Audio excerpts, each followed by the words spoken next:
Baik, selamat pagi. Perkenalkan nama saya Nyoman Krisna, dengan NIM akhir 1075 dari kelas A2. Di sini saya akan mempresentasikan, resume materi mata kuliah Arsitektur Nusantara. Baik, di sini ada topik satu, Arsitektur Nusantara. Arsitektur itu mengajarkan kita merealisasikan angan-angan yang memberikan ide atau gagasan yang nanti diinformasikan ke dalam wujud yang nyata. Sedangkan kebudayaan yang memberikan makna pada bentuk, arsitek merangkumnya dengan aneka fungsi, bentuk, dan makna, kemudian ruang dan sebagai jembatan antara angan-angan dengan kenyataan. Arsitektur Nusantara ialah tradisi yang diwarisi secara berulang-ulang dan dilanjutkan oleh generasi ke generasi berlangsung dari tahun ke tahun dengan sedikit perubahan dan tidak signifikan. Seperti arsitektur tradisional di Bali yang merupakan refleksi dari sikap manusia terhadap alam keyakinannya yang disebut Trita Karana. Arsitektur mengajarkan bahwa merealisasikan angan-angan menjadi wujud. Kebudayaan menuntut arsitek memberi makna kepada bentuk.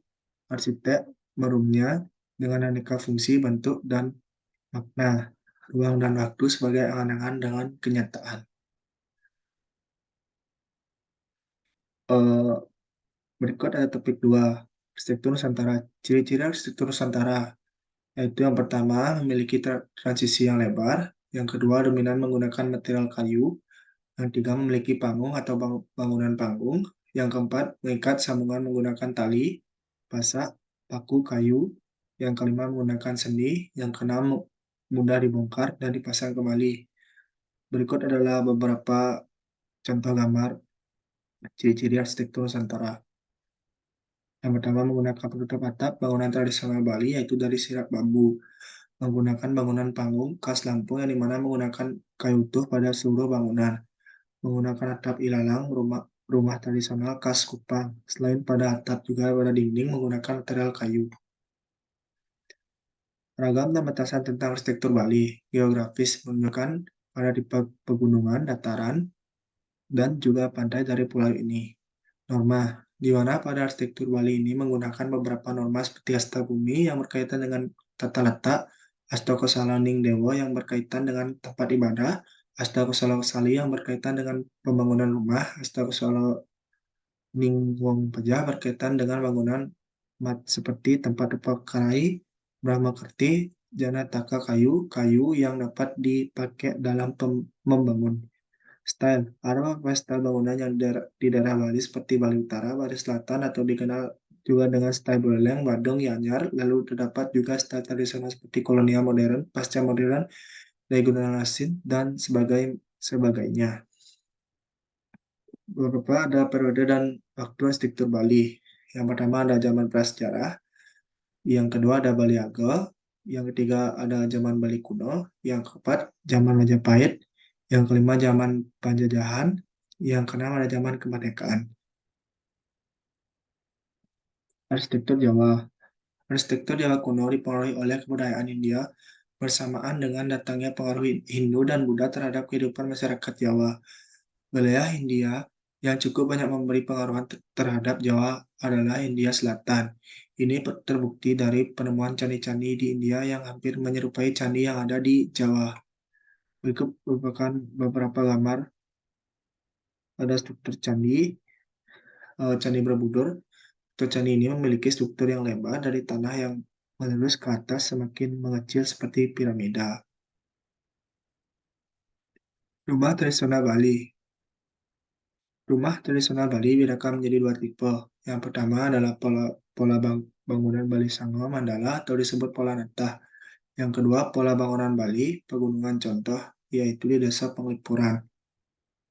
Transformasi fungsi. Bangunan fasilitas serbaguna atau wantilan. Beberapa transformasi fungsi wantilan. Yang pertama, wantilan sering dipakai bangunan utama villa untuk mendapatkan kesan tradisional Bali. Yang kedua, bisa sebagai area kesenian seperti art center atau di pura. Yang ketiga, area perkumpulan atau rest area.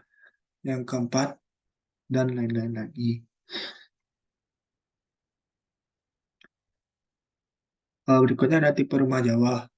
Rumah kampung khas Jawa di mana berkembang dari rumah tumbuh ke depan biasanya garasi dan ke belakang itu dapur. Rumah yang kedua adalah ada rumah pendopo adalah bangunan tambahan yang terletak di bagian depan rumah joglo. Pendopo ini digunakan untuk menerima tamu, pertemuan formal, acara adat. Yang ketiga ada rumah juga memiliki tiang pokok 4. Arsitektur Islam awal di Jawa, salah satu peninggalan Hindu di Jawa yang dipakai tempat ibadah dalam kaum Muslim dan terdapat bangunan menyerupai balik kukul yang dimana dipakai untuk tempat daripada beduk, pantilan memiliki tumpang tiga. Berikutnya ada topik 3, arsitektur Sumatera. Yang pertama, rumah nias, rumah tradisional yang masih menggunakan struktur kayu, dengan struktur kolom-kolom besar di bawah sebagai penunjang rumah, dan kolom kecil menerus di atasnya sebagai penguat ruang, dan dinding. Kolom besar melintang di bagian berfungsi menahan gaya gempa. Yang kedua ada rumah Wata Simalungun, memiliki konstruksi kolom tangguh yang unik di mana kolom secara horizontal memiliki kemiripan. Yang ketiga ada rumah Minang atau Gadang. Bentuk atap rumah Minang, atap atau Bagonjong memiliki kesamaan bentuk atap yang sama dengan daerah Cina Selatan. Runcing Bagonjong menunjukkan status sosial kepemilikan rumah tersebut. Yang keempat ada rumah Batak Toba. Bentuk atap miring seperti kapal sebagai pengingat kondisi zaman dahulu untuk menyeberang menuju Sumatera. Yang terakhir adalah rumah Batak Karo memiliki konstruksi yang mirip dengan rumah Batak Toba. Rumah Lampung. Rumah adat Lampung adalah rumah panggung yang memiliki ciri khas atap tumpang tindih dan tiang-tiang penyangga. Atapnya terbuat dari daun lumbia atau ijuk. Rumah ini sering dihiasi dengan ukiran kayu yang indah dan melambangkan simbol-simbol budaya Lampung. Rumah Palembang. Rumah tradisionalnya masih mirip dengan rumah tradisional Lampung. Yang terakhir adalah gerbang tradisional di Lampung. Konstruksi gerbang tradisional yang mirip dengan gerbang Jepang. Berikutnya ada topik 4, arsitektur Sumba. Rumah atau rumah asli Sumba terbagi menjadi 3 lapisan. Bagian yang berupa menara menjulang adalah lapisan pertama, fungsinya sebagai tempat penyimpan benda keramat, tempat bersemayam marapu atau kepercayaan asli orang Sumba terhadap alam roh, roh luhur, Dewata Dewi, dan sejenisnya. Lapisan kedua adalah bagian tengah rumah untuk aktivitas sehari-hari seperti tidur, memasak, dan berbincang, sementara lapisan ketiga atau yang paling bawah adalah tempat peliharaan binatang, ternak, atau kayu bakar. Rumah-rumah yang membentuk panggung kemungkinan adanya ruang dari permukaan tanah hingga ke lantai rumah. Arsitektur Flores. Baruniang, rumah tradisional suku Wairebo Pulau Flores. Rumah adat Baruniang, rumah adat Flores merupakan rumah tradisional salah satu suku Malay yang mempunyai bentuk seperti topi kerucut yang hanya dapat kita temui di Wairebo Pulau Flores, Nusa Tenggara Timur. Rumah adat Flores ini hanya tinggal 9 unit. Desa Wairebo sendiri terletak di atas lembah yang dikelilingi pegunungan dengan hutan yang sangat lebat dan letaknya sangat terpencil serta berada jauh dari desa-desa lainnya.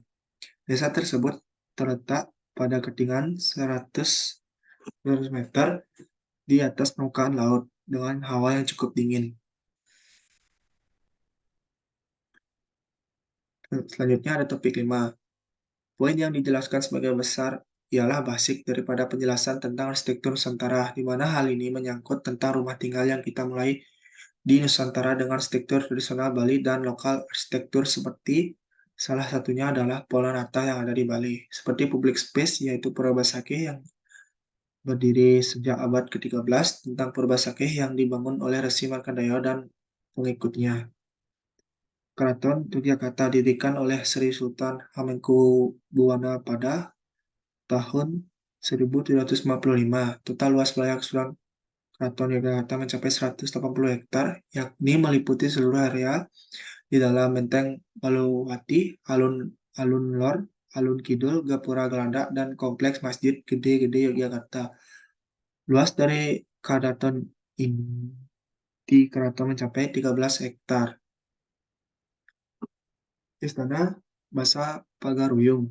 Istana Basa Pagaruyung, bangunan ini memiliki atap yang menggelombang menyerupai ombak dan berpaduan dengan penggunaan kayu ada pada bangunan ini menjadi bangunan memiliki ciri khas tersendiri.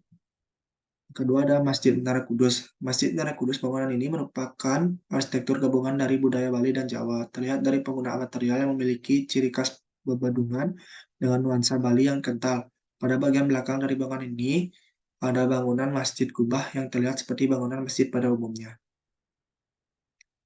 Eh, Baik, yang terakhir ada topik 6. Perkembangan arsitektur Bali sampai mengenai pengenalan beberapa rumah adat yang ada di Nusantara, di mana perkembangan arsitektur Bali dapat dikelompokkan menjadi tiga, yaitu masa pra-tradisi, masa tradisi, dan masa pasca tradisi. Perkembangan arsitektur Bali dapat dikelompokkan menjadi tiga masa, yaitu masa pra-tradisi, masa tradisi, dan masa pasca tradisi.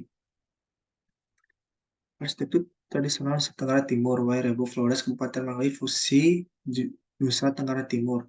Lihat dari Desa Wairebo antara lain. Yang pertama ada arsitektur bangunan, yang kedua ada kearifan lokal, yang ketiga ada alam sekitar. Desa Wairebo memiliki syarat utama sebagai lokasi untuk menetap di antaranya. Pertama yaitu ada Desa Wairebo sangat tepat untuk melakukan kegiatan bercocok tanam. Hal tersebut menjadi penting karena sebagai bentuk ketahanan pangan. Rumah tradisi Maluku. Rumah Baileo atau Balai di Sapura. Baileo adalah sebutan untuk rumah tradisional orang Maluku. Pada masa lalu, Baileo juga bisa dijadikan sebagai rumah raja atau kepala desa dan juga tempat beribadah. Yang kedua ada rumah Sasadu di Halmahera Barat. Sasadu berasal dari kata sasa, sela, lamu atau besar dan tatadus, tadus atau berlindung. Rumah Sasadu tidak punya pintu dan dinding penutup. Yang ketiga ada rumah Hibualamo di Halmahera Utara. Hibualamo merupakan gabungan dari dua kata yang berarti besar, berbentuk pola 8 sudut atau oktagon dengan ornamen pada bumbungan dan tiang-tiangnya. Baik, sekian presentasi dari saya. Jika ada salah kata ataupun kesalahan materi, saya mohon maaf. Akhir kata, saya ucapkan terima kasih.